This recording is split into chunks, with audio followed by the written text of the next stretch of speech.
আজকের পরিস্থিতিটা আমরা শৃঙ্খলার সাথে আমরা আমাদের আন্দোলনটা চালিয়ে গেছি। এখন আমাদের আন্দোলন মোটামুটি শেষের পথে। এখন আমরা ক্যাম্পাসের দিকে রওনা দিব। আমরা মডার্ন মোড় থেকে 12টার পর থেকে অবস্থান করতেছি। 12টার পর থেকে এখন পর্যন্ত অবস্থান করতেছি। বৈষম্যের ঠাঁই নাই, বৈষম্যের ঠাঁই নাই, বঙ্গবন্ধুর বাংলায় আমার সোনার বাংলা। বৈষম্যের ঠাঁই নাই, বৈষম্যের ঠাঁই নাই, আমার সোনার বাংলা। আমাদের দাবি এক কোটা নোট কামব্যাক। আমরা 2018 সালের পরিবর্তন সুস্থ স্বাধীন কমিটি গঠন করে পুরো সংস্কার চাই। আমরা সোনার বাংলাদেশে কোনো বৈষম্য চাই না। তবে এক দাবি এক কোটা নোট কামব্যাক। লড়াই লড়াই লড়াই চাই, লড়াই করে বাঁচতে চাই।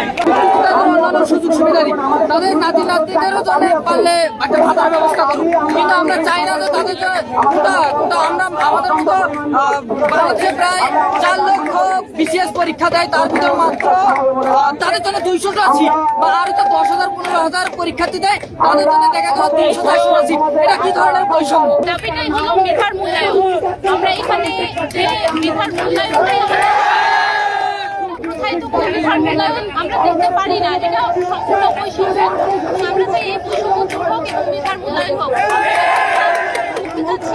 এই বৈষম্যের হাত থেকে আমরা চাই আমাদের মেধার মূল্যায়ন করে চাকরি দিবে। সেটা শুধু সরকারি চাকরিতে নয়, বিশ্ববিদ্যালয়ে ভর্তির ক্ষেত্রে তার জীবদ্দশায় যে কোনো একবার যদি সে কোটা ব্যবহার করে, তাহলে দ্বিতীয়বার সে কোটা ব্যবহার করতে পারবে না। এখানেও একটা কথা থেকে যায়, আমাদের এই দ্বিতীয় শর্তটা পূরণ হবে যদি প্রথম শর্তটা পূরণ করা হয়, অর্থাৎ 18 সালের পরিপত্র যদি বহাল রাখা হয়। সুপ্রিয় শিক্ষার্থী বন্ধুগণ, আমাদের এই আন্দোলন কোন বিরোধী আন্দোলন নয়, আমাদের এই আন্দোলন রাষ্ট্রপক্ষের পক্ষের আন্দোলন। মহামান্য হাইকোর্টের প্রতি আমাদের শ্রদ্ধা আছে, দেশের সর্বোচ্চ আদালতের প্রতি আমাদের শ্রদ্ধা আছে, কিন্তু নির্বাহী বিভাগে কোন ধরনের শুভঙ্করের ফাঁকি আছে কিনা যে এই আন্দোলনে রিট করার পরেও কেন হাইকোর্ট সেদিকে বহাল রাখলো?